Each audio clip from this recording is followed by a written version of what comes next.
Madam Chairman, and let me just say at the outset that after what your Razorbacks did to my Bulldogs last Saturday, Now, I wasn't going to mention that. You brought that up. I have every reason to be upset with everybody in Arkansas.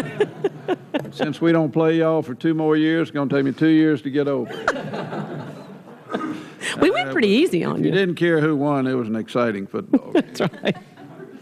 Well, thanks for your comments, and likewise, you're a great partner here, and with all the complex and difficult issues that face American agriculture, we've had a great working relationship, and we're continuing down the road on this very sensitive issue, and for that, I thank you for holding this hearing on this important and timely topic.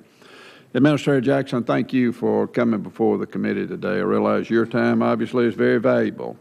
I hope that I, along with my colleagues from both sides of the aisle and from every region of the country, can impress upon you just how serious our concerns with Environmental Protection Agency really are to all of rural America.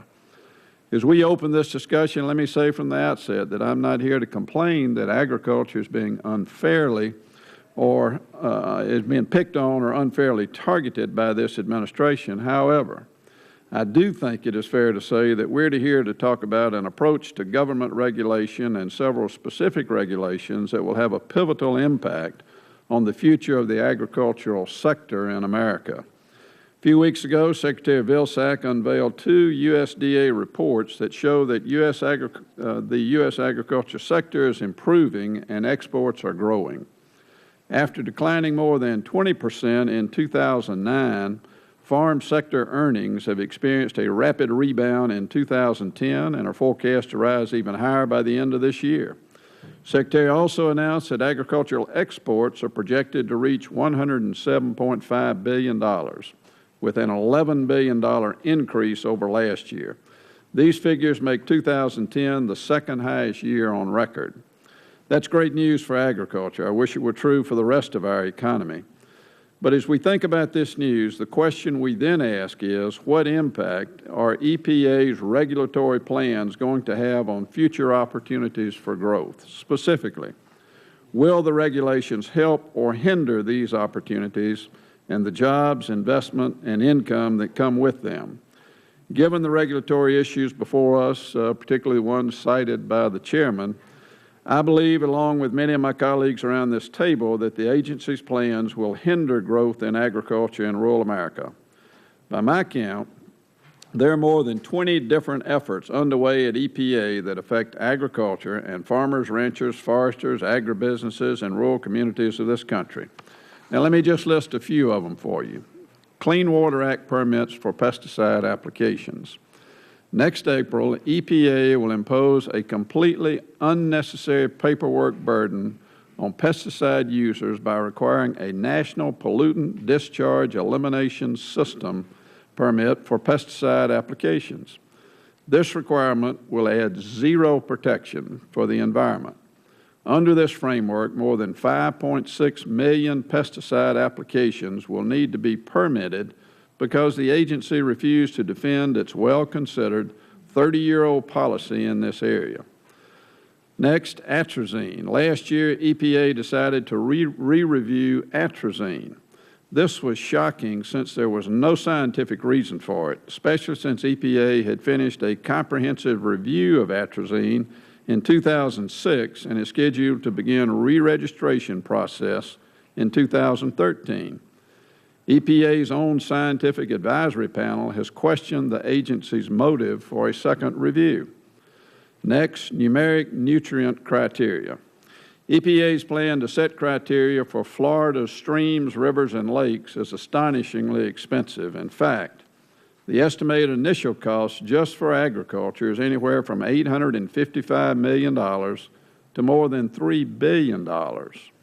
This effort has been highly criticized for the lack of correlation between the proposed criteria and the desired condition of these waters. But this isn't just about Florida.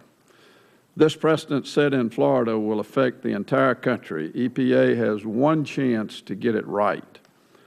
Next, CAFOs. EPA will begin to expand concentrated animal feeding operation program next summer to require permits for all small and medium operations and to develop more aggressive nutrient management plans for all sizes of farms.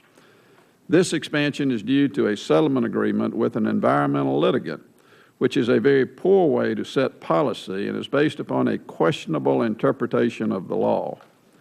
Next, greenhouse gas regulations.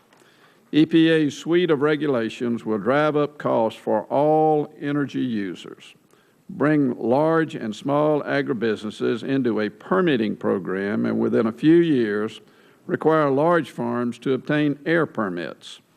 In addition, EPA's treatment of biomass emissions and its tailoring rule contradicts long-standing U.S. policy. The uncertainty created by this rule is sidelining investment in biomass power, something this administration has made a priority in its green energy agenda, and threatening the viability of existing biomass energy production facilities. Next, risk assessment for dioxin. Exposure to dioxin has declined by 90% over the past 2 decades. This is a victory. Unbelievably, at the very same time, however, EPA is contemplating setting a standard lower than every other developed nation. This would mean that no food, which is the primary source of dioxin exposure, would be safe. This defies rational science and all common sense. Why does all of this matter? Because we need American agriculture, not just to feed Americans, but to feed the world. The Food and Agriculture Organization, FAO, recently projected the world population will rise from 6.8 billion today to 9.1 billion people by 2050. In short, the world will need to produce 70% more food to feed an additional 2.3 billion people.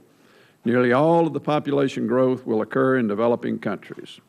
At the same time, food-producing nations like the United States will need to take a leadership role in combating poverty and hunger using scarce natural resources more efficiently and adapting to a changing climate.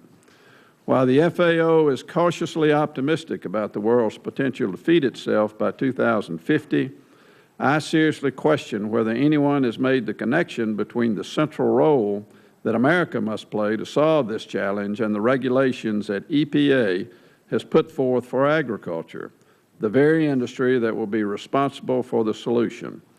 No one disputes the need or desire for clean air and water, bountiful habitat, and healthy landscapes. We all believe in that.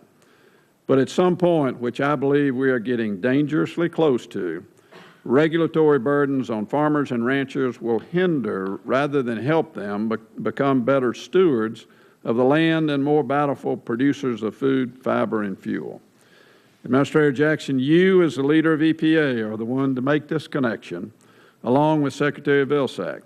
It is you that must take this to your colleagues in the administration and ask the hard questions about this approach to agriculture. I hope this hearing helps motivate you to do exactly that. In a spirit of cooperation, let me close with this final thought.